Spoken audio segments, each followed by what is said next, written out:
नमस्कार दोस्तों, आप कहानी सुन रहे हैं सीवेज के अंदर घूमते पागल प्रेत का प्रकोप। मेरा नाम सुंदरलाल त्रिपाठी है। मैं एक जमाने में साड़ी की दुकान पर काम करता था, लेकिन आज निवृत्त जीवन बिता रहा हूँ। मेरे दो बेटे हैं, वही घर का खर्चा संभालते हैं। बचपन से ही मुझे खेलकूद का बड़ा शौक रहा है, इसीलिए जवानी के दिनों में भी गली के बच्चों के साथ बच्चा बनकर कभी क्रिकेट तो कभी गुल्ली डंडा खेलता रहता था। आज मैं उस खौफनाक घटना की बात बताने जा रहा हूँ जिसके कारण कई बच्चों की अकाल मृत्यु हुई है। चोकरी वाला सीवेज हमेशा से ही भूतिया अड्डा रहा है। बदकिस्मती से मोहल्ले का वह इकलौता चौड़ा इलाका था जहाँ बच्चे खेलकूद कर सकते थे। कहानी चैनल पर आपका स्वागत है। कहानी बहुत ही रोचक है। कहानी सुनने से पहले आप चैनल को सब्सक्राइब कर लें। कहानी पसंद आने पर वीडियो को लाइक एवं शेयर जरूर करें, आपका यह सहयोग अमूल्य है। कहानी आगे। कांचा सोमा साड़ी वाला की दुकान पर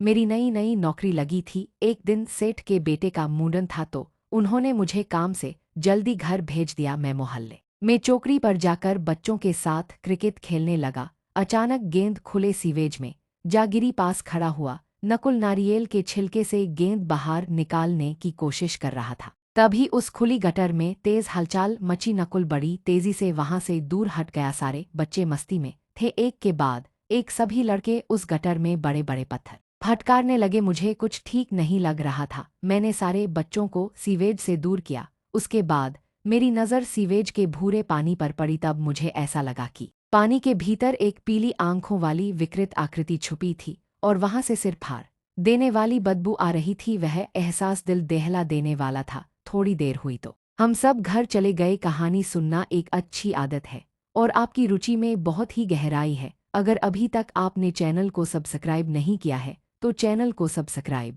करें और कमेंट बॉक्स में कहानी कैसी लगी जरूर लिखें। तो आगे बढ़ते हैं। उस रात बार बार खिड़की से मेरी नज़र चौकड़ी वाली खुली सीवेज पर जा रही थी। अंधेरी रात में मैंने देखा उस गटर के पानी में खलबली मचने लगी। एक घुंघराला साया सीवेज के ऊपर नाच रहा था। उस भयानक नज़ारे से मेरे पैर कांपने लगे। कुछ देर बाद मुझे वहां नकुल दिखा। मैंने उसी वक्त जोर से चीख मारी। नकुल ने मेरी और मुड़ा, लेकिन वह काला साया नकुल को सीवेज की ओर घसीटने लगा। मैं चीख पुकार मचाते हुए सीढ़ियों से उतरकर चौकड़ी की सीवेज की ओर दौड़ा। वहां जाकर मैंने देखा पानी बुरी तरह हिल रहा था। शायद वह प्रेत नकुल को ले गया। मैं वहीं अंधेरे में दूर बैठकर रोने बिलखने लगा। कुछ ही देर में पूरा मोहल्ला वहां जमा हो गया।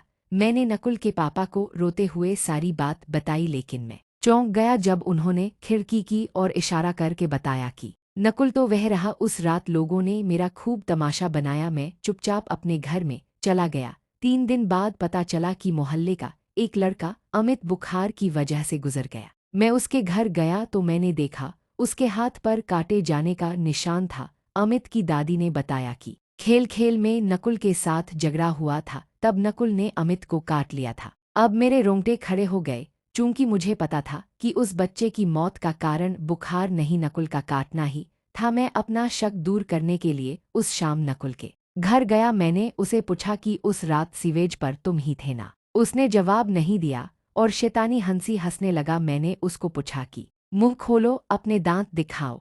तभी मुझे नकुल के शरीर से वह भयानक बदबू आने लगी। मेरे उस सवाल से वह गुस्सा हो गया। फिर वह मुझे पागलों की तरह घूरने लगा। थोड़ी देर मैं भी उसकी आंखों में देखता रहा। तब मुझे उसकी आंखों में वही पीली चमक नजर आई जो सीवेज के अंदर उभरी विकृत आकृति में दिखी थी। मेरे रोंगटे खड़े हो गए। मैं नकुल के पास से दूर चला गया। मैंने पूरी बात नकुल के माता पिता को समझाने की कोशिश की, लेकिन वह सब मुझसे ही झगड़ा करने लगे। इस घटना के बाद मैंने वह मोहल्ला छोड़ दिया, लेकिन उसी अरसे में वहां रहने वाले 3 से 4 बच्चों की रहस्यमयी मृत्यु की खबरें आई। मेरे उस सवाल से वह गुस्सा हो गया। फिर वह मुझे पागलों की तरह घूरने लगा। थोड़ी देर मैं भी उसकी आंखों में देखता रहा। तब मुझे उसकी आंखों में वही पीली चमक नजर आई जो सीवेज के अंदर उभरी विकृत आकृति में दिखी थी। मेरे रोंगटे खड़े हो गए। मैं नकुल के पास से दूर चला गया। मैंने पूरी बात नकुल के माता पिता को समझाने की कोशिश की, लेकिन वह सब मुझसे ही झगड़ा करने लगे। इस घटना के बाद मैंने वह मोहल्ला छोड़ दिया, लेकिन उसी अरसे में वहां रहने वाले 3 से 4 बच्चों की रहस्यमयी मृत्यु की खबरें आई। मोहल्ले में नकुल का नाम बार बार उस प्रेत के साथ जोड़ा जा रहा था। इसलिए उसके माता पिता नकुल को लेकर शहर छोड़ गए। बाद में पता चला कि नकुल बिना बताए कहीं चला गया है। उसके माता पिता भले ही अपने बच्चे को लापता समझे, लेकिन मेरा दिल कहता है कि वह सीवेज वाले प्रेत की बलि चढ़ गया होगा। कहानी समाप्त हुई। नमस्कार दोस्तों, आप कहानी सुन रहे हैं बिना आंखों वाले क्रोधी मूड का तांडव।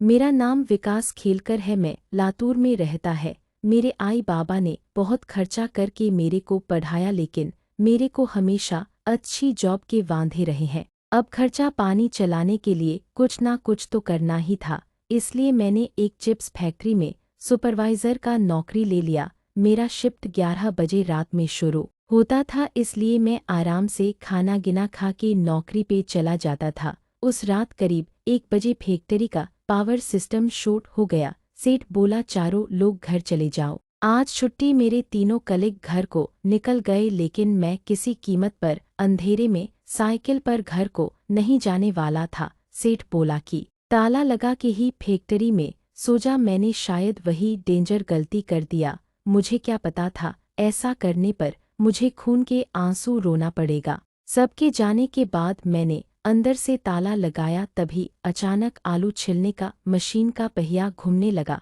एक पल के लिए मेरी हालत पतली हो गई, मेरी धड़कन तेज हो गई। मैं चिल्लाया, कौन है वहाँ? लेकिन कोई जवाब नहीं आया। मैं फुर्ती से ताला खोल के फैक्ट्री से बाहर जाने लगा, लेकिन पनवती कहीं का ताला खुल ही नहीं रहा था। धीरे धीरे मुझे एहसास होने लगा कि मेरे आसपास गर्म हवाएं चलने लगी। सच्ची बोलूं, उस टाइम मेरे को रोना आ रहा था, लेकिन मैं हिम्मत करके दूसरे दरवाजे की ओर भागा। मैं किसी भी तरह फैक्ट्री के बाहर निकलना चाहता था। अचानक मेरी नज़र एक फावड़े पर गई। मैं उसे उठाकर दरवाजे पर ठोकने लगा। मेरा ऐसा करने पर एक अजीब घटना हुई। मेरा शरीर दिखाने की और खींचने लगा, जैसे कोई अदृश्य रूह मुझे अंधेरे में घसीटना चाहती हो। धीरे धीरे मेरे को एहसास हो रहा था कि मौत करीब है। मुझे बार बार आई बाबा का ध्यान आ रहा था। डर भगाने के लिए मैंने जोर जोर से बड़बड़ाना चालू किया। मेरा ऐसा करने पर तो वहाँ पर और माहौल खराब हो गया। अचानक मेरी नज़र बिजली के स्विच बॉक्स की ओर गई। वहाँ पर एक गंजा मूंडी नजर आया। उसका चेहरा साफ नहीं था। मैंने थोड़ा और साइड होकर उसे देखा तो मेरी चीख निकल गई। उस मूंड की आंखें नहीं थी और उसके आसपास घना काला धुआं था। मैं फिर एक बार फैक्ट्री का ताला खोलने की नाकाम कोशिश लगा, तभी एक झटके से मेरा इमरजेंसी लाइट ऑफ हो गया। अब मैं घोर अंधेरे में खड़ा पागलों की तरह चीखें मार रहा था। कुछ ही देर में मेरे पैर ठंडे पड़ गए। मैं उसी जगह घुटनों पर बैठ गया। मेरी सांस उखड़ रही थी। शायद मैं आने वाली भयानक मौत के लिए मन ही मन तैयार हो रहा था। अधमरी सी हालत में मुझे महसूस हुआ कि एक फौलादी पंजे ने मुझे खींचना शुरू किया।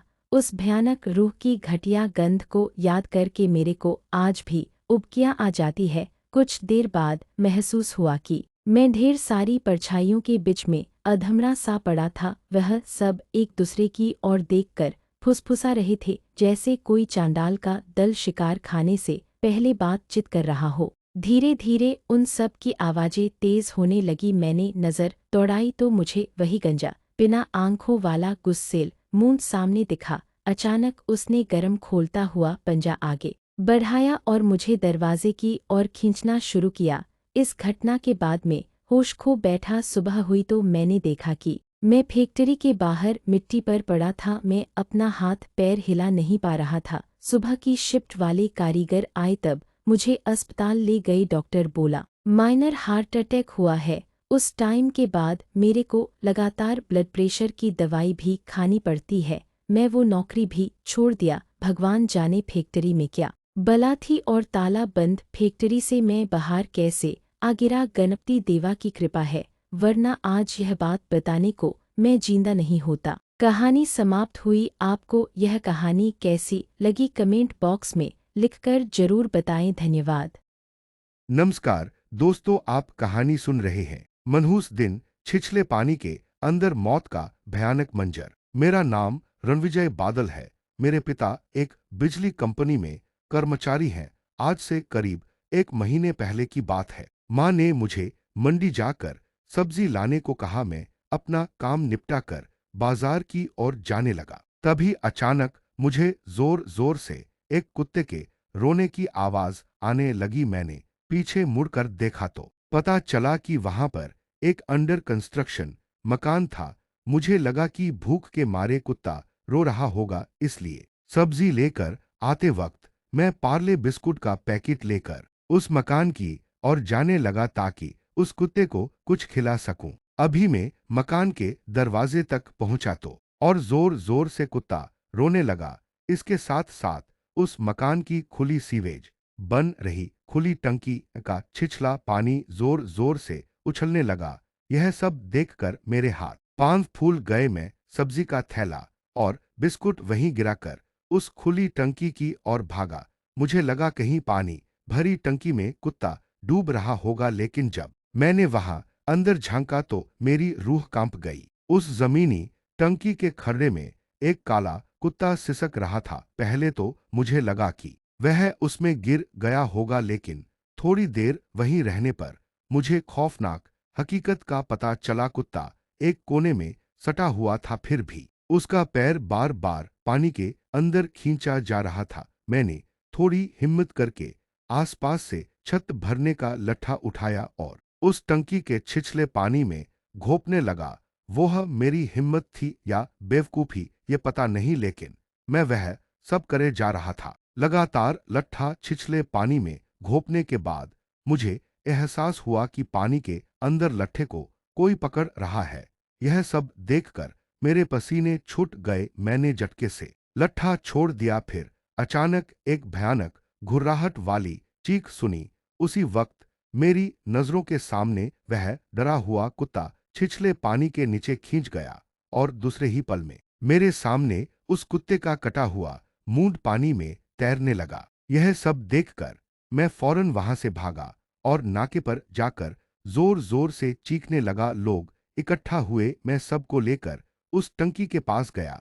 वहां पर जाकर देखा तो कुछ भी नहीं बचा था। शायद उस अनजान शक्ति ने कुत्ते का मूंड भी चबा लिया होगा। मैं उस वक्त कुछ भी साबित नहीं कर पाया। लोगों ने मेरा खूब मजाक उड़ाया। फिर मैं घर चला आया। उस खौफनाक किस्से के बारे में बात करते हुए आज भी मेरे रोंगटे खड़े हो जाते हैं। कोई माने या ना माने, मुझे पक्का यकीन है कि उस खड्डे में कोई भयानक शक्ति मौजूद है। मुझे इस बात पर और पक्का यकीन तब हुआ जब मैंने वहां एक मजदूर की मौत की खबर सुनी।